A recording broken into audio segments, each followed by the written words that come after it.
Assalamualaikum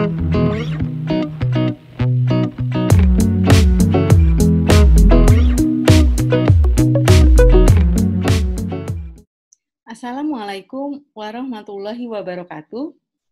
Alhamdulillah kita masih diberikan kesehatan dan juga kesempatan sehingga kita masih bisa bertemu dalam video pembelajaran akuntansi pengantar. Video pembelajaran kali ini sudah Budini rancang agar durasi penayangan video relatif lebih singkat daripada video pembelajaran sebelumnya. Tujuannya adalah untuk memudahkan mahasiswa dalam mengakses dan juga menyimak materi-materi yang ada di video pembelajaran.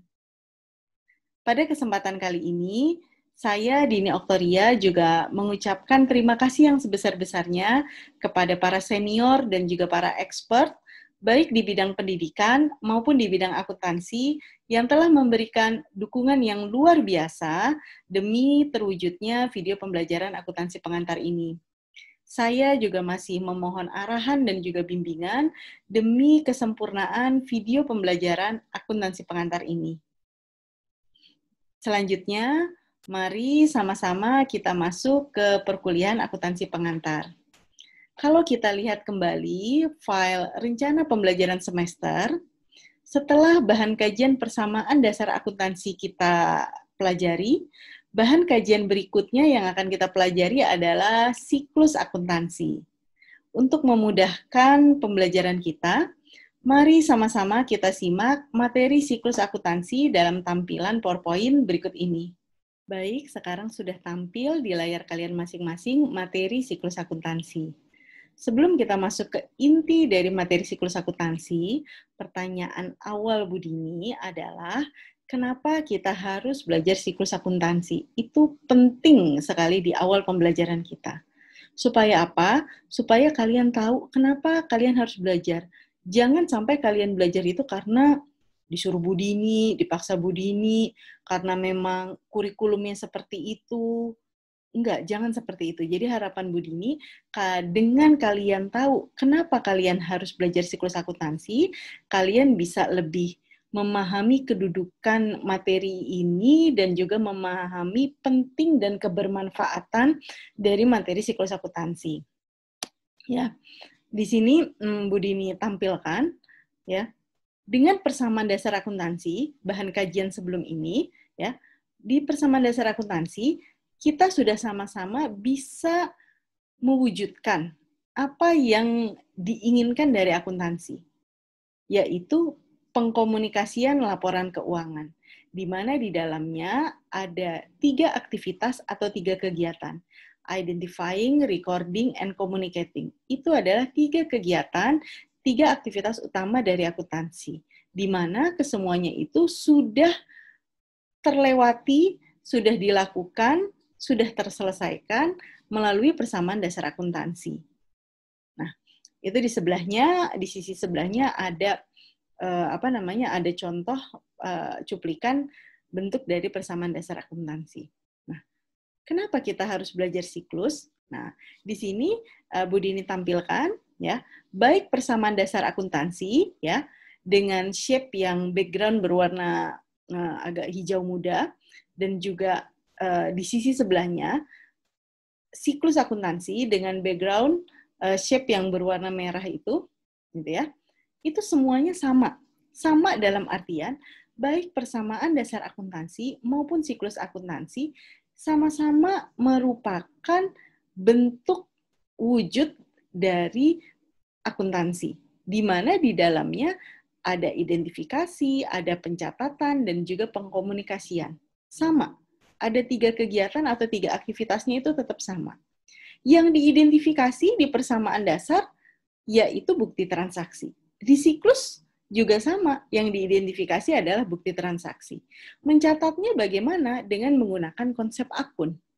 Nah, hanya saja ada yang dicatat dengan menggunakan persamaan dasar akuntansi yang sudah kita pelajari, ada yang dicatat dengan menggunakan siklus akuntansi. Nah, kenapa harus belajar siklus? Orang di persamaan dasar akuntansi juga sudah bisa mengetahui, menghasilkan laporan keuangan, kan seperti itu. Nah, kebetulan kemarin pertanyaan ini juga Budi munculkan di tugas terstruktur. Nah, sebagian besar mahasiswa itu jawabannya belum tepat. Karena mahasiswa tuh jawabnya gini, kita perlu belajar siklus akuntansi karena untuk menghasilkan laporan keuangan yang lebih valid. Waduh, apakah kemarin waktu di persamaan dasar akuntansi laporan keuangan yang nggak valid? Nah, kan nggak gitu, valid. Kita harus belajar siklus agar bisa mendeteksi transaksi secara akurat. Apa yang kemarin nggak akurat? Ya akurat. Nah, apa jawabannya? Nah, di sini sudah Bu Dini tampilkan di layar, ya. Jadi kenapa kita harus mempelajari siklus akuntansi? Karena ketika perusahaan kegiatan operasionalnya semakin kompleks, otomatis konsekuensinya akun-akun yang dimiliki perusahaan itu semakin banyak. Ketika akun yang dimiliki perusahaan itu semakin banyak, konsekuensinya adalah ketika melakukan recording atau ketika melakukan pencatatan. Nah, kalau di persamaan dasar akuntansi, ketika mencatat, kan dicatat dalam bentuk persamaan dasar akuntansi seperti ini. Dari contoh ini kita bisa lihat bahwa perusahaan tersebut memiliki aset yang terdiri dari 4 akun, yaitu aset cash, account receivable, supply, dan equipment. Nah, kalau perusahaannya bertambah besar, besar, dan besar, sehingga asetnya bukan hanya 4, tetapi ada 14. Konsekuensinya adalah kolom aset itu kan akan di-breakdown menjadi 14 kolom. Nah, itu kalau 14. Bagaimana kalau asetnya itu ada 40? Maka breakdown-nya kan akan menjadi 40 kan? Nah, inilah yang menyebabkan kita perlu belajar siklus akuntansi. Bukan karena persamaan dasar akuntansi itu tidak valid, tidak akurat, bukan. Tetapi persamaan dasar akuntansi memiliki keterbatasan, efektivitas, dan juga efisiensi ketika akun-akun perusahaan semakin banyak. Kan agak repot membreakdown ke dalam 14 atau 40 kolom, atau sebanyak apapun kolom-kolom yang di perusahaan itu kan nggak bisa kita batasi. Nah, jadi untuk itulah dirancang siklus akuntansi untuk memudahkan kegiatan pencatatan akuntansi, tetapi tidak menghilangkan konsep akuntansi itu sendiri, di mana di dalamnya terdapat kegiatan identifying, recording, and communicating. Output yang dihasilkan di persamaan dasar akuntansi juga sama dengan output yang dihasilkan di siklus akuntansi, yaitu laporan keuangan. Nah, setelah kita paham kenapa kita perlu belajar siklus akuntansi, sekarang kita masuk ke materi pokok dari siklus akuntansi. Nah, materi pokoknya ada konsep accrual dan cash basis, konsep debit credit, rules of debit credit, dan siklus akuntansi.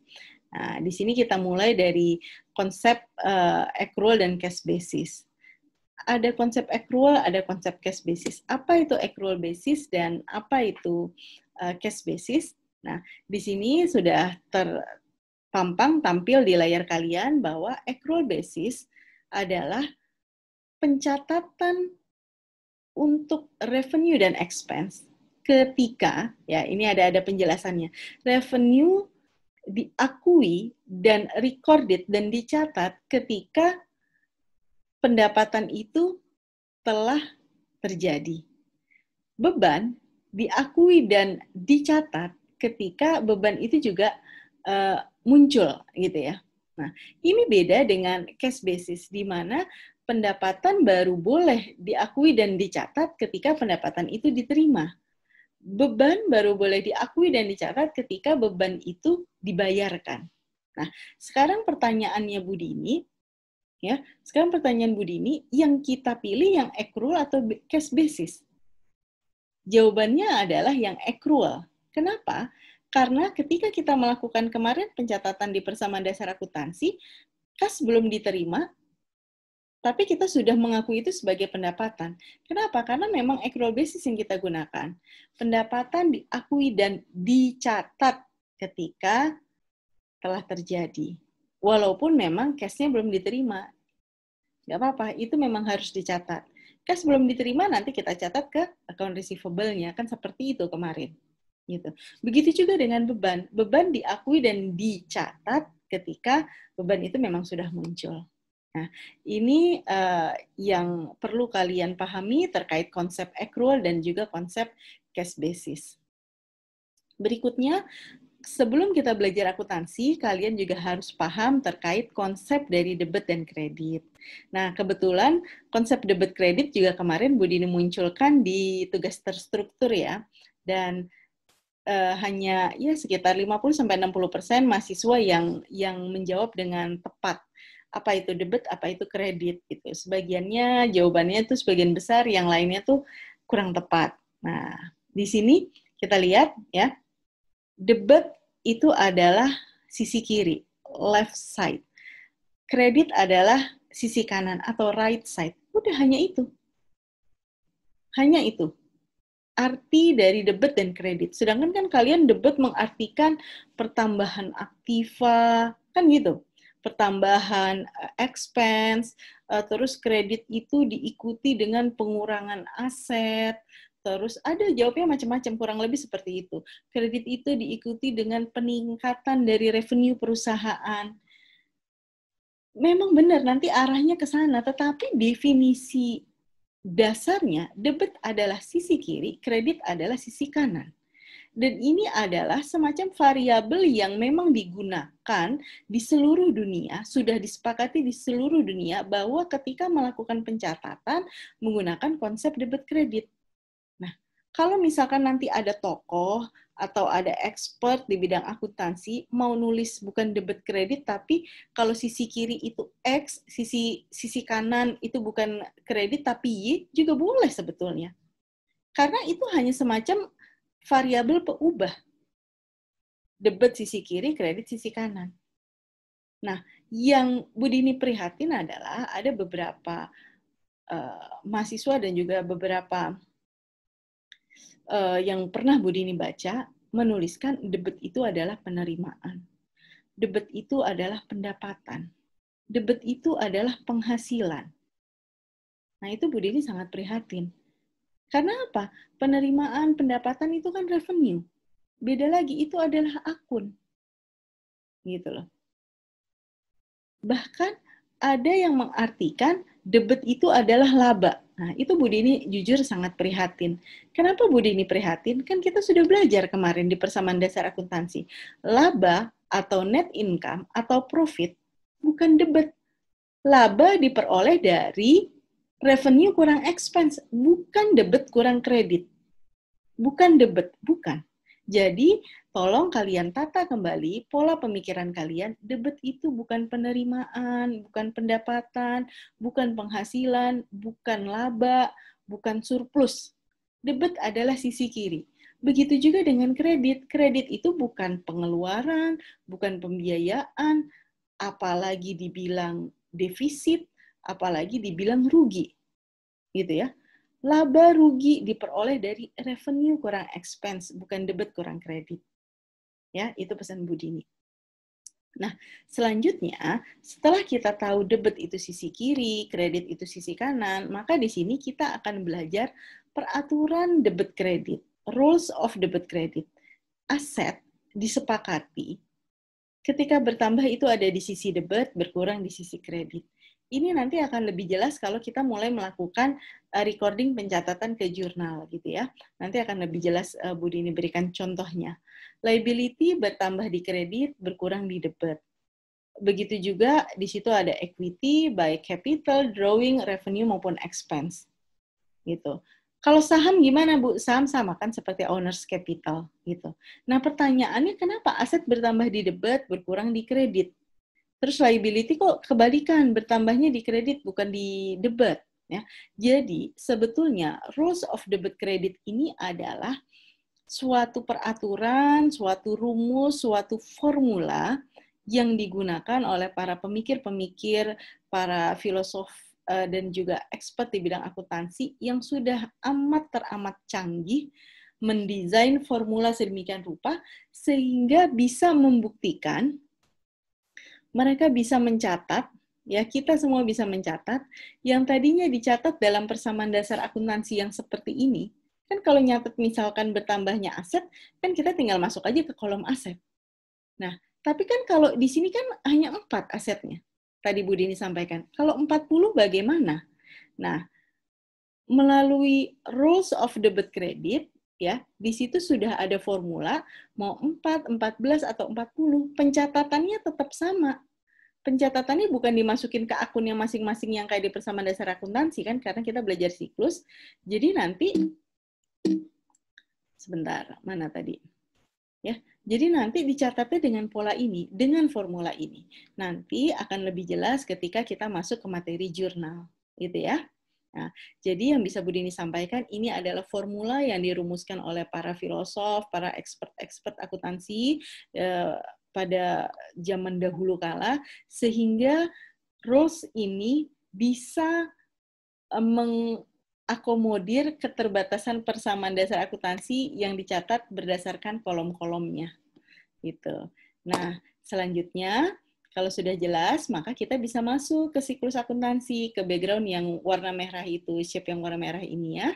Di sini kita bisa masuk siklus akuntansi karena kita sudah paham apa itu accrual basis, apa itu debit kredit, dan rules dari debit kredit untuk masing-masing akun. Nah, di sini ada siklus akuntansi, ya, mulai dari analisis transaksi, jurnal, dan sebagainya. Di sini kalau Bu Dini bisa kemas ya, di sini di siklus akuntansi yang ada di bukunya Weigen, Kimmel, dan Kiso, di sini menjadi 8 urutan seperti ini. Ya. Di tampilan ini yang atas, yang Bu Dini berikan bintang-bintang dari konsep accrual, debit kredit, rules-nya, sama siklus, itu yang sudah Bu Dini sampaikan di video pembelajaran kali ini, di video pembelajaran konsep dasar dari siklus akuntansi. Selanjutnya, kita nantinya akan masuk ke dalam siklus akuntansi itu sendiri, dimulai dari yang pertama jurnal, habis itu nanti kita belajar ledger, kita belajar trial balance, kita belajar adjusting, kita belajar adjusted trial balance, financial statement, terus sampai nanti post-closing trial balance. Gitu ya. Nah, itu nanti akan ada di video-video pembelajaran berikutnya setelah video pembelajaran ini. Nah, demikian yang bisa Bu Dini sampaikan untuk materi konsep dasar dari siklus akuntansi. Harapan Bu Dini, seluruh mahasiswa bisa menyimak video ini dengan baik dan juga bijak. Nah, pesan Bu Dini terakhir, jangan lupa kalian menuliskan kehadiran kalian dalam menyimak video pembelajaran ini dengan menuliskan seperti biasa, komen di bawah video pembelajaran ini dengan format kelas, _nama, _nim, _hadir. Ya, Bu Dini tunggu komen-komen kalian. Bu Dini akan mengecek siapa mahasiswa yang sudah menonton video ini dengan baik dan juga bijak. Demikian yang Bu Dini sampaikan. Bu Dini berpesan, selamat belajar, terus semangat. Semoga kita semua bisa menyelesaikan perkuliahan akuntansi pengantar dengan baik dan membawa barokah untuk kita semua. Wabillahi taufiq wal hidayah. Wassalamualaikum warahmatullahi wabarakatuh.